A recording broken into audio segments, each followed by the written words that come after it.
Uno de los argumentos más persistentes y atendibles del activismo de género es el que sugiere que el trabajo de ama de casa no es remunerado. Incluso refieren a él, irónicamente, con la frase «eso que llaman amor no es amor, sino trabajo no pago». Esa idea está presente, por ejemplo, en el libro de la economista Mercedes de Alessandro, cuando dice que las mujeres tienen más trabajos no remunerados. Sostiene que 9 de cada 10 mujeres argentinas realizan trabajos domésticos, mientras que solo 6 de cada 10 hombres los realizan.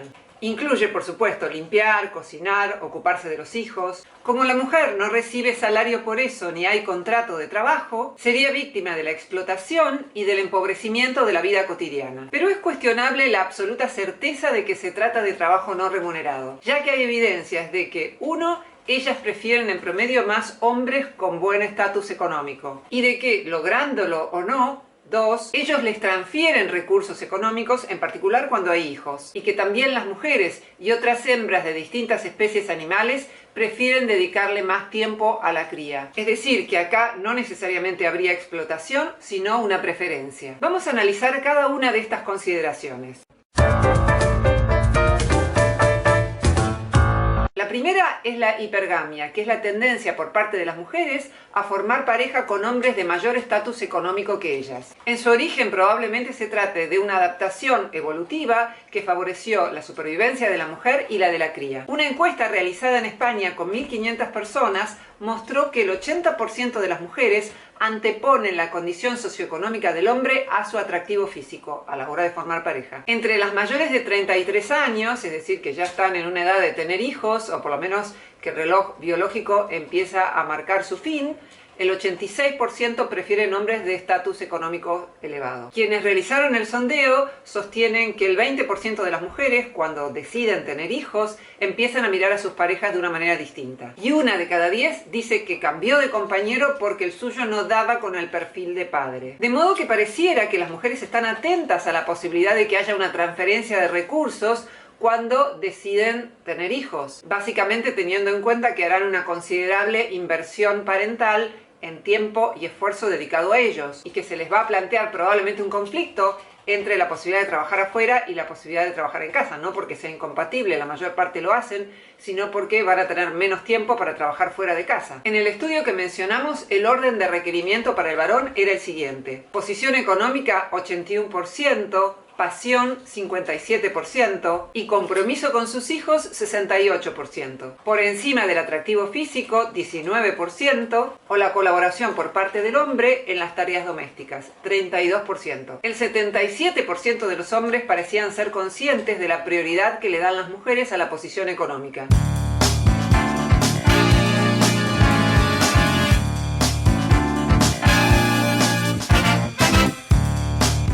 Consideración asociada con la idea de que las tareas domésticas y de cuidado no estarían siendo remuneradas. Si analizamos, por ejemplo, el último censo docente hecho en la Universidad de Buenos Aires en el 2011, vemos que cuando hombres y mujeres tienen el mismo cargo y el mismo sueldo, los varones docentes aportan en promedio más dinero al hogar. El 60% de los docentes de la Universidad de Buenos Aires declararon que aportan el 50% o más de los ingresos del hogar. El 33% de hombres declaró aportar entre el 75% y el 100% de los ingresos del hogar, mientras que el 22% de las mujeres declaró aportar el 75% o el 100% de los ingresos del hogar. Más o menos el 30% de los hombres aporta al hogar entre el 50 y el 75% de los ingresos. Entre los profesores, el 40% de los hombres y el 30% de las mujeres aportan entre el 75 y el 100% de los ingresos del hogar. También entre los auxiliares de docentes se da el caso de que más varones que mujeres aportan ingresos al hogar. En otro estudio que se hizo en Estados Unidos se vio que había poca diferencia entre lo que ganan hombres y mujeres solteros, pero que los hombres casados ganaban más que los hombres solteros. Acá uno podría sacar la conclusión de que cuando los hombres son padres empiezan a trabajar más y a ganar más dinero. Bueno, los investigadores, al menos en este estudio, dijeron que más bien tenían evidencia de lo contrario, de que los casados ganan más que los solteros porque las mujeres tienden a elegir, cuando pueden, hombres de mejor estatus socioeconómico. Agregó que esta observación podía ayudar a formular preguntas adecuadas, no tanto por qué en promedio las mujeres ganan menos, que como es evidente en muchos estudios desarrollados en el mundo y en las cifras que aporta el INDEC en el 2018 tiene que ver con 10 horas en promedio menos de trabajo por parte de las mujeres por semana en relación a los hombres, sino por qué las mujeres eligen hombres con mayores recursos económicos a la hora de casarse y tener hijos. No sorpresivamente, los hombres cuyas mujeres no trabajan, en un estudio, mostraron ganar más dinero que los hombres cuyas mujeres trabajan, con lo que también cabe esperar una transferencia de recursos por parte de los varones hacia las mujeres convivientes, algo que no se tiene en cuenta cuando se mide la denominada brecha salarial.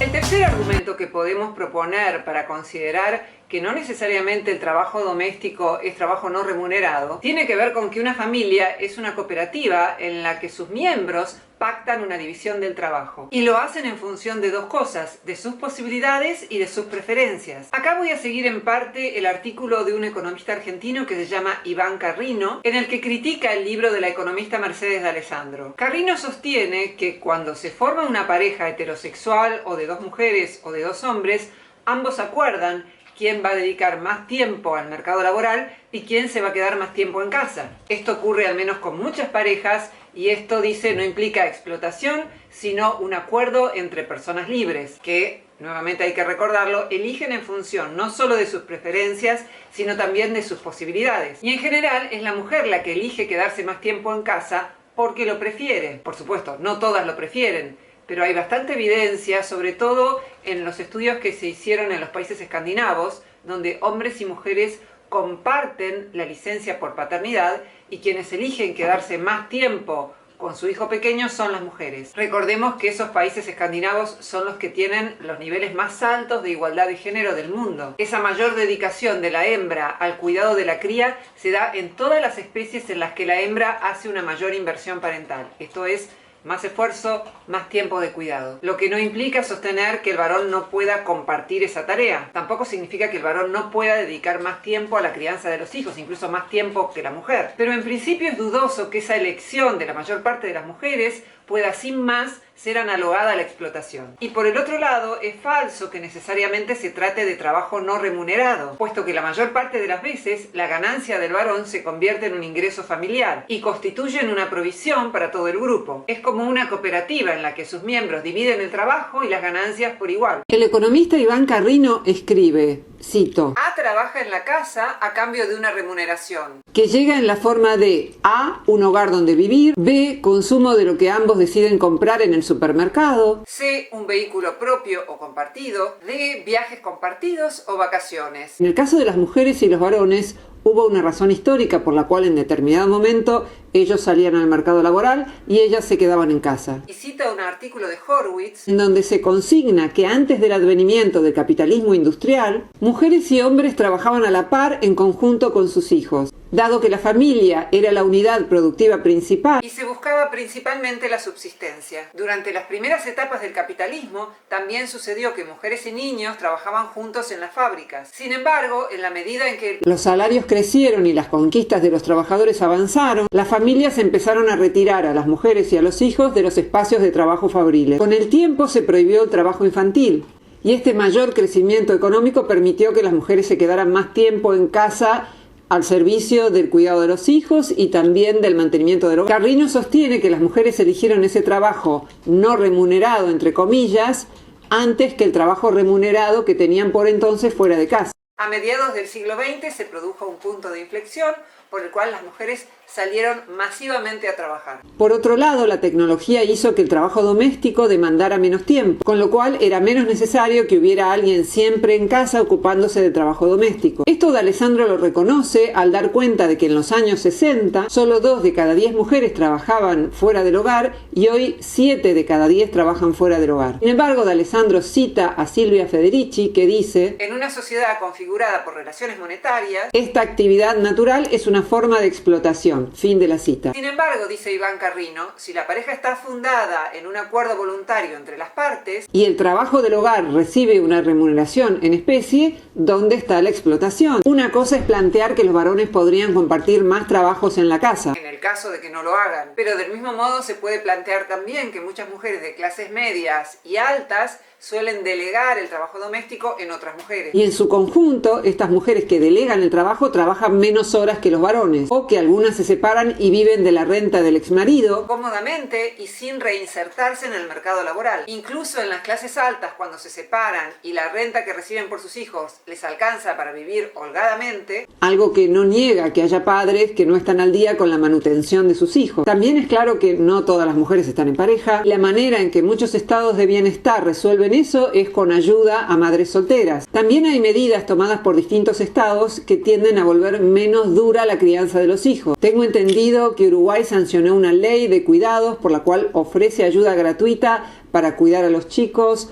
para cuidar a los ancianos y a los enfermos. También en los países escandinavos se trabaja menos horas en promedio y los horarios son bastante flexibles, de modo que si se enferma un hijo, es muy fácil que un padre, por ejemplo, diga hoy no voy a trabajar porque me quedo a cuidar a mi chico. No comparto las conclusiones políticas que saca Iván Carrino, que no vienen al caso, pero acuerdo plenamente cuando dice que Mercedes de Alessandro supone que toda mujer que se queda en casa más tiempo a cuidar a los hijos lo hace de manera no voluntaria, como si siempre o la mayor parte de las veces fuera una situación no deseada, como si eso fuera lo que le toca en la rueda del destino. porque esta mujer no podría decidir por sí misma. Por ejemplo, de Alessandro menciona el caso de las mujeres que tuvieron que dejar de trabajar cuando fueron madres. ¿Por qué niega la posibilidad de que se trate de decisiones libres dentro del seno de una pareja? ¿Por qué quedarse en casa a criar a los hijos sería menos digno que salir a trabajar? ¿Por qué no puede respetarse esa decisión? Podríamos pensar que todo ser humano tiene el deber de aportar una cuota de trabajo a la sociedad. Y ese argumento me parece muy atendible, pero forma parte de otro debate. Uno del que supone que el trabajo doméstico es un trabajo no remunerado. Otro argumento al que podríamos atender es que la reproducción de la vida humana es algo de interés por parte de la sociedad. Es un trabajo y tiene un interés social, obviamente, pero otra vez es un debate distinto al considerar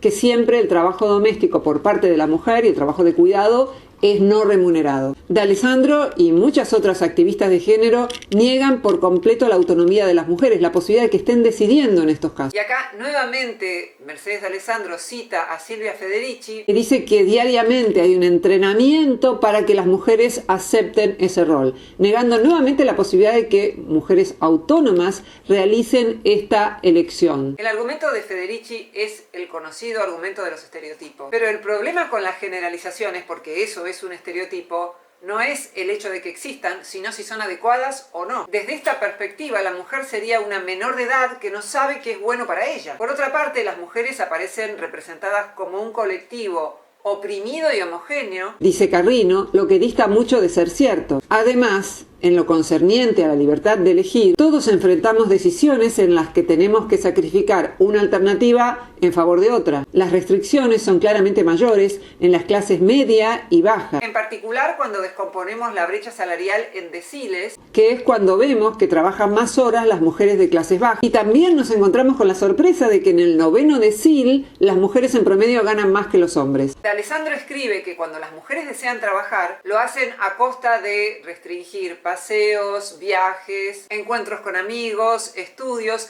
e incluso trabajos buenos pero inflexibles, como si a los hombres no les ocurriera lo mismo. Agrego a lo dicho por Carrino que hoy hay evidencia de que las mujeres que se sienten más satisfechas con sus vidas son las que trabajan a tiempo parcial, no son las que se quedan en casa, no son las que trabajan demasiadas horas, lo que no equivale a que hoy la mayoría esté satisfecha. Por otra parte, hay estudios que muestran que las mujeres en promedio dejan de trabajar 3 veces más que los hombres. La maternidad tiende a reducir la cantidad de horas que se trabaja fuera del hogar y los ingresos. Cuando se analizan las cifras de la brecha salarial, lo que se observa es que las mujeres en promedio trabajan menos horas que los hombres, 10 horas menos por semana, como decíamos, según el informe del 2018. Y esta transferencia de recursos por parte de los varones hacia las mujeres está vinculada muy directamente con lo que decíamos al principio, y es que las mujeres en promedio, cuando son madres, tienden a elegir, cuando pueden, hombres de una posición socioeconómica superior a la de ellas. Es posible que detrás de las cifras de la brecha salarial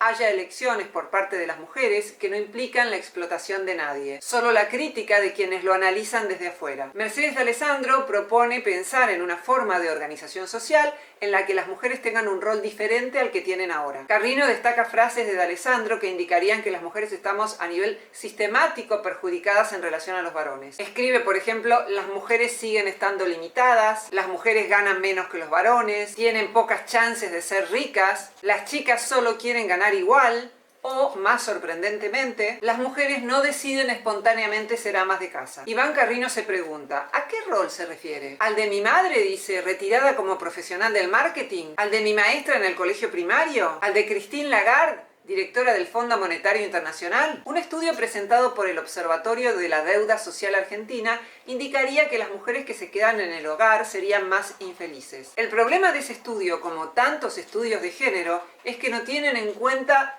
cuál es la situación del varón. Si ellos están satisfechos, no comparan. Tampoco tienen en cuenta que en promedio ellos trabajan 10 horas más por semana. Es cierto que las mujeres que tenían como único proyecto de su vida criar a los hijos, suelen deprimirse cuando se van, porque es como jubilarse y no tener nada que hacer. Otros estudios, como dije antes, muestran que las mujeres en promedio se sienten más felices trabajando a tiempo parcial. Una mujer argumentaba que es claro que existe una división sexual del trabajo en la pareja, pero de lo que se trataría es de cuestionar la estructura misma por la cual la mujer se convertiría en dependiente en términos económicos del varón. Pero una vez más, ¿dónde está la dependencia en una estructura voluntaria y compartida? Porque si decimos que no es voluntaria, lo que estamos sosteniendo es que nosotros sabemos mejor que ella qué es lo bueno para su vida. Todo lo contrario al principio de autonomía que está presente en el artículo 19 de nuestra Constitución. Las personas tienen derecho a hacer con sus vidas lo que se les cante, siempre y cuando no perjudiquen a un tercero. Si las mujeres quieren quedarse más tiempo en casa con sus hijos,